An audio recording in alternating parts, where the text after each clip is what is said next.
Evie Lavelle, owner and curator of the Little Hollow Living History Museum. History isn't just artifacts in the basement of dusty museums or knickknacks to put on a shelf and point out to guests when you run out of things to talk about. It can be living, breathing stories shared like a great big relay race across time and space. History doesn't have to be a book of yesterdays, it can be a book of today's too. And today's yesterday is happening right now. The 1959 Tennessee sugar refinery explosion, or Jigsaw sugar fire, was an industrial disaster that occurred right here in Little Hollow. No one truly knows the cause of the fire that day, and several exhibits in our museum examine the prevailing theories. In the parlance of museum folk, a primary source is an object or document that was made by someone as part of their daily lives, like a letter or a diary, telling us the story of what really happened. If only there were a primary source to talk about the Jigsaw sugar fire. Well, look out, y'all, because we got one. Annie Mae Hester kept a diary of her daily life in Little Hollow, including details of the Jigsaw sugar fire, because she was there to see it. And I have here with me today her granddaughter, Anna Hester, and she's going to tell us in her grandmother's own words the story of the fire. Here she is, Anna Hester.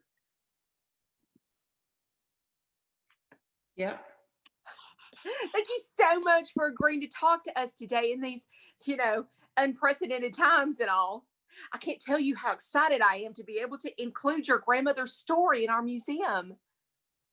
Do I just tell it? Perhaps you could tell us how you came into possession of your grandmother's diary. She died and left it to me. Mm-hmm. Okay. Yeah. Maybe you could tell us the story of the fire in your grandmother's words. And this goes up on the internet, right? Yep. Okay. So it was 1959. Grandma Annie Mae was there. Little Hollow was thriving because everybody had good jobs at the Jigsaw sugar factory, but people were starting to talk about weird stuff happening at the factory. My father, her father, my great granddad, Grandma Annie Mae's father, he was on the second shift. He used to talk about how sometimes factory workers would just disappear. What, disappear? From the basement. Like disappear? Like there one minute and gone the next. Disappear. And the Jigsaw Sugar Company started talking about the whole shutting down the factory. Disappearing workers is bad for business. It wasn't in any of the records. Well, when a place burns down before the history has time to set, all we remember is the fire. So great grandpa was worried he's going to lose his job or, disappear. Everybody is. The whole town is in danger. What danger? There's something strange going on at that factory. So one night, my grandmother got 3 other girls together, Irma, Grace, and Mavis Muldoon, and they had got it in their heads that they might be able to fix it. So they decided to sneak down to the sugar factory. Did your grandmother start the sugar factory fire? Are you going to let me tell it or are you going to let me tell it? Because everybody blamed Jeremy Kitchen. Okay. I knew Jeremy Kitchen. My grandma knew Jeremy Kitchen, and that boy probably couldn't even work a match. He might have disappeared in the fire, but he could get lost in an elevator. You know what I mean? Okay, so he did not start the fire. It wasn't a match that caused that fire. It was something supernatural. My grandma had found a book in her attic, a book full of just words with pictures. I promise you, she didn't understand what the words meant. And the pictures had sort of a power when you touched it. Electricity when you run your fingers along the lines. She found some words next to what looked like a star. She thought it might symbolize a wish or something. And if the words on paper had power, saying them aloud would have power too. Your grandmother had like a witchcraft book for witches? The girls just wanted to help. They all had fathers who didn't want the factory to close, and all of them wanted whatever jinx had been put on that place to go away. It's not like they wanted something terrible to happen. They just wanted things to change. So all the girls held hands, and my grandma read the words. Oh, what were the words? Ingrium imus nocte et consumirmur igni. And right in front of their eyes, the factory burst into sparks. And the explosion carried the fire and debris so far away that it hit the town. Everything started to catch fire. Irma kept saying that they had consorted with the devil. So Grandma and Mavis Muldoon went back to the book, trying to undo what she had done. She searched until she found some words next to a picture of water. She said the words, abyssus abyssum invocat.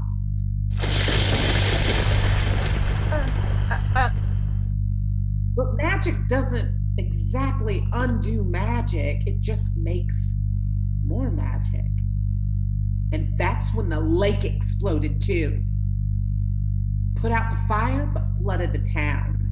So Mavis Muldoon flipped through the pages of that book until she came across a picture of a clock. Maybe we could unwind it, undo what we had done. And so we read the words together. Maybe don't say the words out loud this time. Ego laudator temporis acti.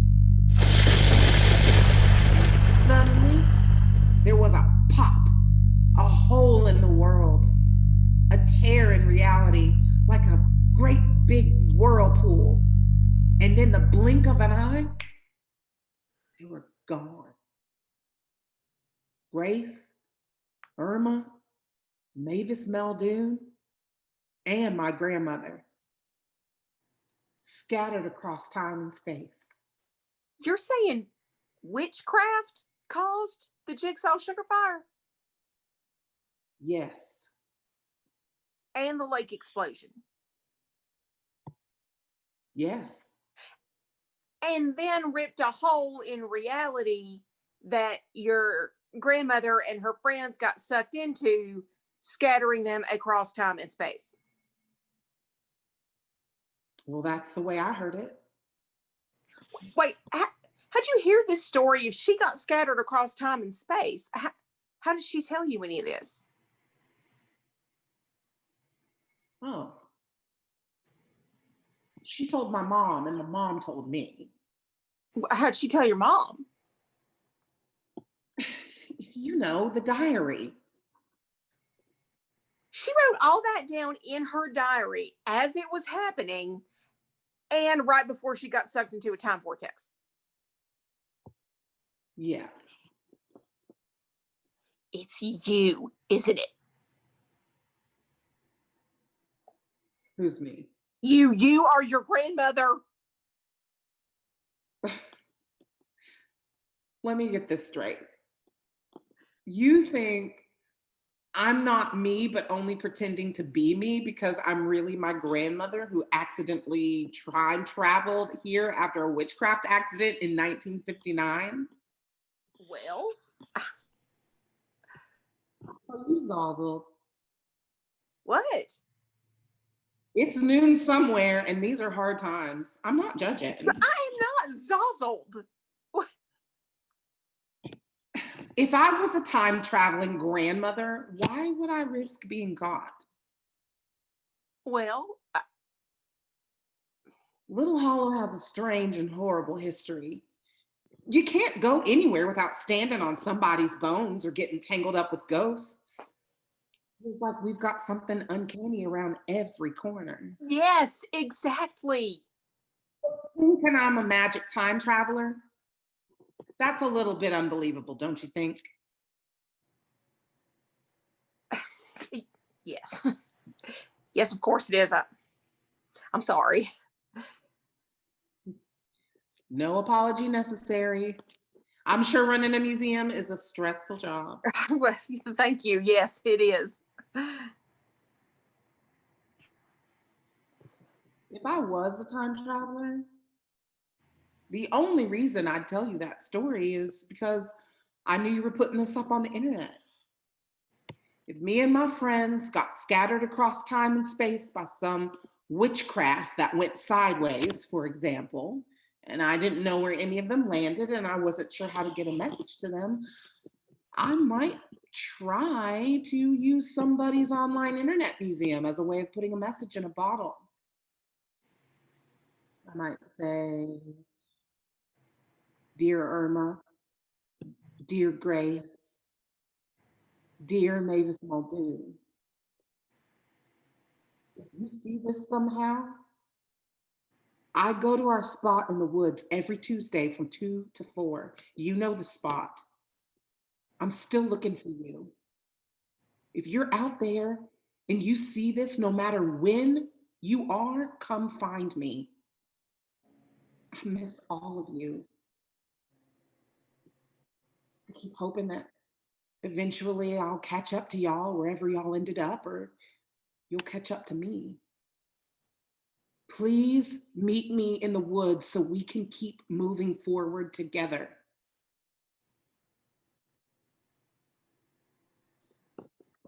If I was a time traveler, I bet I'd say something like that.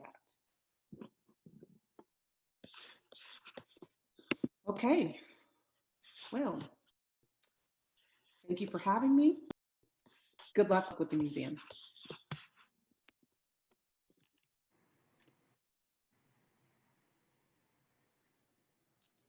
Thank you.